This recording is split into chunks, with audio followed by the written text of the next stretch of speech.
Alright, is this on? Alright, hi guys. Today we're gonna be drawing. We're gonna be drawing Forsaken characters. So tell me, who should I do next after? Ilalagay sa hand casing o bitukan ng baboy at tatalian. Para mabuo ang dugo at maging itim, papakuluan ito sa loob ng 30 minuto.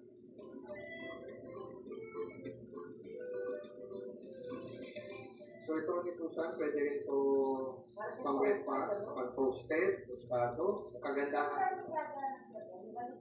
Luto na siya. Ano lang naman natin dito? Paano yung Ang kulay, lumuto, saka mas lumalabas yung lasa. yung handa ng ating dinuguang longganisa.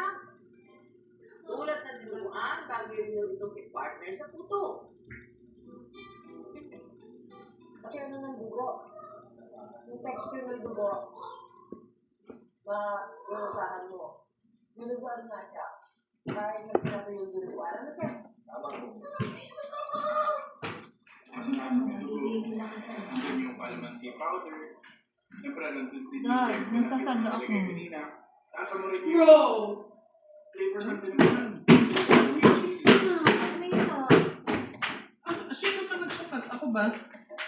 Tinuguan pa rin yung lasa niya. Kasi meron siyang chunks na yan po. Nandun yung garlic tea. Ay malalasahan pa rin yung konting asin. Bakit kumukas? Pwede ba?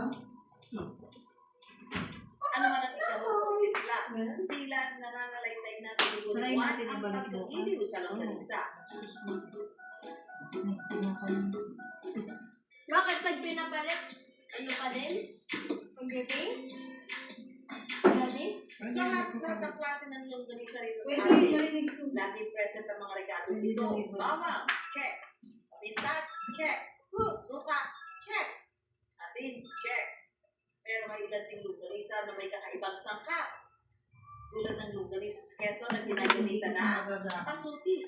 Bukod sa oregano, ang kakaibang minty flavor at aroma ng longganisa ay sa Palo Quezon. I used the wrong color. Galing daw sa isang pamilihan halaman, ang epazote o pasutis.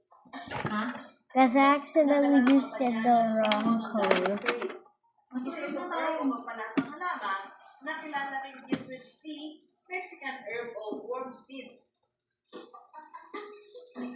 Sa Palo Quezon, binabalik-balikan at must try ang longganisa na may pasutis. Pero bibihira na raw ang halamang pasutis. Mangilan-ngilan na lang din ang gumagamit dito sa pagluluto. Kaya maswerte na raw kung makatikin Let's pa just ang wait. longganisa na may pasutis. May ilan pa rin gumagawa, ialaga sila ng panirin ng pasutis, kanilang pangbahay na nakalagay lang sa paso. Seb, Si Nanay Flor at Tatay Cesar, mag-grip ka na nga. susunod Kaya magtarahin ng hinihingi ka lang pasutis. sa'yo. May kanya-kanya silang tanim ng pasutis sa paso para kung umulan, hindi ito mababa. Guys, just wait.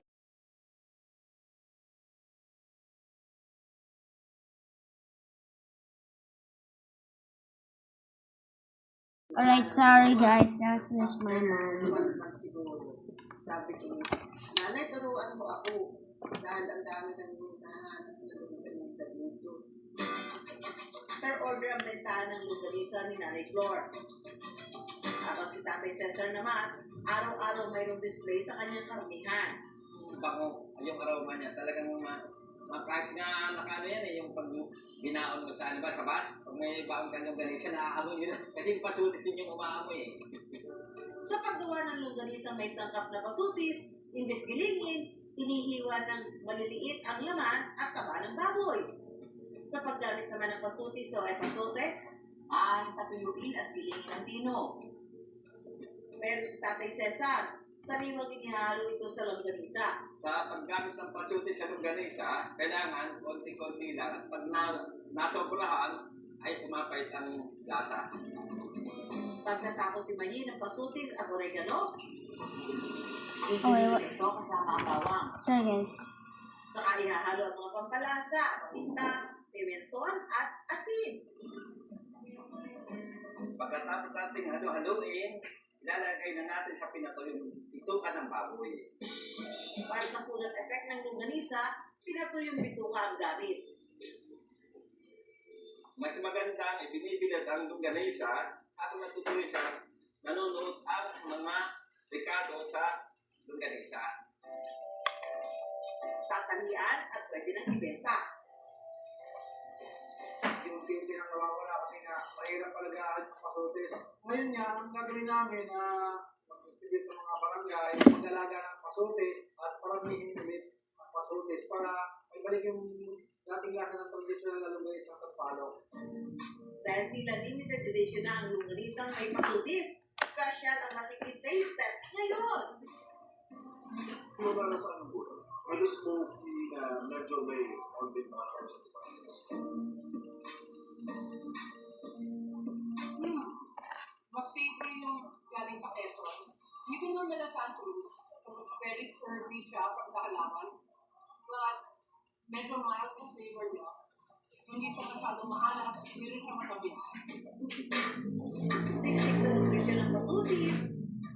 Ayon sa nutritionist na si Professor Lindsay Alvarez, Ito po ay nagtataglay ng meron siyang iron, meron siyang potassium at phosphorus.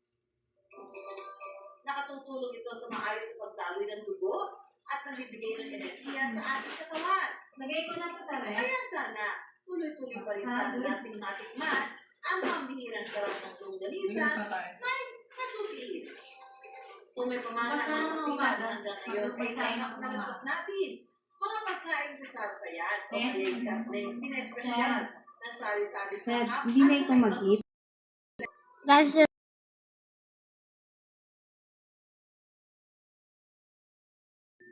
it was the Spanish who introduced the concept of the sausage that we know today. There are two types of chorizo. One is the Visayan counterpart of what we call longaniza here. And another part is copia ng Spanish chorizo, which is the one with the paprika, bawang. You will likely find that in wealthy mestizo families alright guys. in the country. Oh, no, not yet. Di ba sa atin pwede rin makatikim ng certified Spanish chorizo? Alright guys, we're done. Gawa ng pamilya And ng wonderland it's- Spanish mestizo na si Paulo. It's Chance. Ang chorizo ito Now in the ang comments, paglalasa ni Juan. My father now in the comments, is to introduce comment which Forsaken character should I do next. Bye guys.